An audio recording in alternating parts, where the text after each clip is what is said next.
اچھا مفتی صاحب، اب آپ سے جو کچھ خاص باتیں کرنی ہیں ہمیں، وہ کرنی ہے اتحاد امت کے حوالے سے. یہ آپ نے ابھی بات فرمائی اور بہت اہم نقطہ آپ نے اٹھایا کہ سعودیہ یا اور ایران، ان کی قربت میں اضافہ ہوا، ان کی محبتوں میں اضافہ ہوا. بہت اچھا جیسچر ہے، ہم بہت یا پسند کرتے ہیں اس بات کو. یہ بات تو ہو گئی مسلم امہ کے حوالے سے، قربت ہونی چاہیے، عرب اور عجم کو قریب آنا چاہیے. لیکن ہماری پہلی محبت تو پاکستان ہے اور اسلام. اور اسلام، یعنی یقیناً اسلام.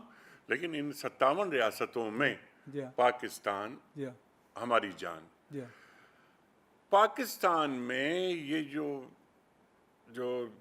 جو مسائل پیدا ہو گئے ہیں، مسلکی اختلافات، محرم آتا ہے تو ایک ٹینشن فضا میں نمودار ہو جاتی ہے کہ کیا مسئلہ ہو گیا، محرم آ رہے ہیں، وہ سڑکیں بند ہو رہی ہیں، کیا ہوتا ہے وہ سیل کر دی جاتی ہیں دکانیں. یہ بندر روڈ ہمارا یا کراچی کا یہ سیل ہو جاتا ہے، تو ایک ٹینشن، ایک خوف. تو یہ شہر، جس شہر میں آپ اور ہم رہتے ہیں، اور آپ کو بھی اس شہر میں رہتے ہوئے کتنے برس ہو گئے؟ 61 سال 61 سال ہو گئے. تو اور قمری اعتبار سے 62 سال سمجھ لیں. قمری کے اعتبار سے 62 سال. کیا شاندار یادیں ہوں گی آپ کے پاس. یعنی یہ بے امنی ان کراچی میں کیسے پیدا ہوئی؟ انیق احمد صاحب، میں اللہ تعالیٰ کے حضور پوری دیانت سے کہتا ہوں کہ یہ کراچی بہت پیارا شہر تھا. آپس میں محبتیں تھیں، انسان کو انسان سے خطرہ نہیں تھا، اور یہ امیر نواز بھی تھا، غریب پرور بھی تھا، سبحان اللہ. اور سب لوگ بے خوف و خطر رہتے تھے. یہاں تک کہ محرم میں علامہ رشید ترابی کی مجلس شام غریمہ جی ہاں، ہم بھی ریڈیو پاکستان پر سنتے تھے. وجہ یہ ہے کہ وہ پبلک ایڈریس میں کبھی بھی مذہبی خلافیات کی بات نہیں کرتے تھے. سبحان اللہ. وہ کسی موضوع پر بات کرتے تھے، اور تاکہ لوگوں میں انتشار پیدا نہ ہو. یہاں ہوا یہ کہ جب عراق ایران جنگ انقلاب ایران کے بعد شروع ہوئی، جی تو اس میں یہاں پرو ایران، پرو عراق، اور عراق کے پیچھے آپ کو پتہ ہے کہ سارے عرب ممالک تھے. پراکسیز پیدا کر دی گئیں، اور پھر مسلح گروہ بنے، مسلح تصادم ہوئے. اس سے پہلے کبھی ہوتا تھا کسی نے کسی کو دھکا دے دیا، تھپڑ مار دیا، ختم ہو گیا. یعنی مذہبی معاملات میں اسلحے کا کوئی تصور تک نہیں تھا.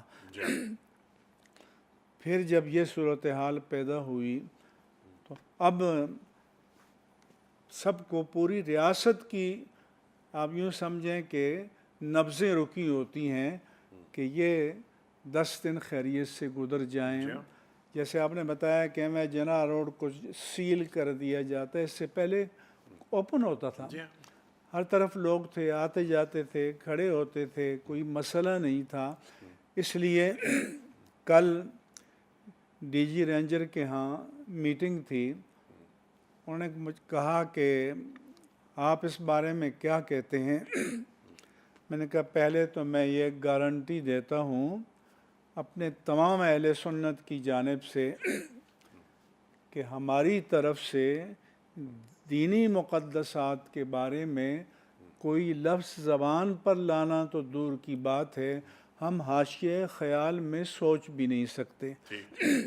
دوسرا یہ کہ مسلکی خلافیات موجود ہیں، صدیوں سے ہیں، لٹریچر موجود ہے، لیکن جو پبلک ایڈریسز ہیں ان میں نفرت آمیز باتیں نہیں ہونی چاہیے، نہ صراحتاً، نہ اشارتاً، نہ کنایتاً، نہ تعریضاً، نہ توریاً. جی اب کے مسلکی خلافیات کی باتیں اپنے کلاس روم میں بیان کریں، اپنے لوگوں کو بیان کریں، کیونکہ آج کل ہم سب جانتے ہیں کہ سوشل میڈیا ہر کے پاس موبائل پکڑا ہوا ہے، اور جیسے ہی بات زبان سے نکلتی ہے وہ اس کو اچھال دیتے ہیں، بلا تحقیق. اور اس کے بعد وہ کہتے ہیں کہ تیر جستا باز گردانت زرا، تو یہ نہیں ہو سکتا، جو تیر کمان سے نکل جائے وہ واپس نہیں آتا، جو بات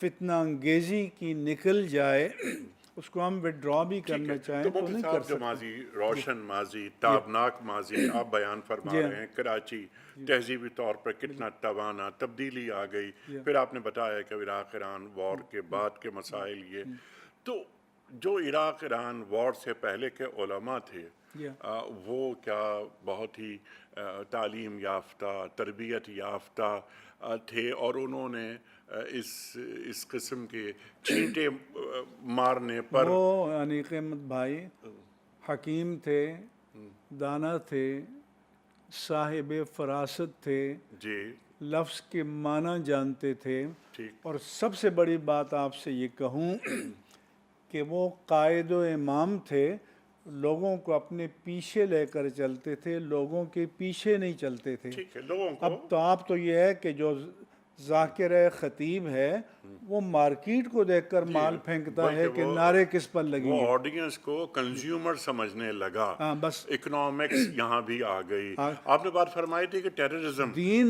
دین جو ہے وہ معاد کے بجائے معیشت اور مفاد بن گیا ہے، اللہ اور اکبر اسی لیے یہ تباہی ہم دیکھ رہے ہیں۔ اللہ اکبر اللہ اکبر۔ آپ نے ایک بات فرمائی تھی کوئی دین تو مشن تھا نا۔ جی مشن، اللہ اکبر، یعنی یہ نیابت کس کی ہو رہی ہے؟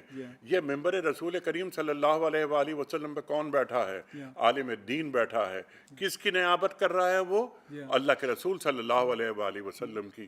تو اس میں اگر غیر ذمہ دارانہ گفتگو ہو، صرف اپنے آڈینس کو دیکھ کر، اچھا مفتی صاحب ابھی اچھا یہ آرڈیننس بھی مخصوص ہوتے ہیں ہر مکتبہ فکر کے، جی یہ آپ کو پتہ ہے؟ جی جی جی بالکل۔ اور جب تک کسی پر طنز تعریض چوٹ نہ کی جائے تو ان کو چین نہیں آتا، کہتے ہیں فلاپ ہو گیا۔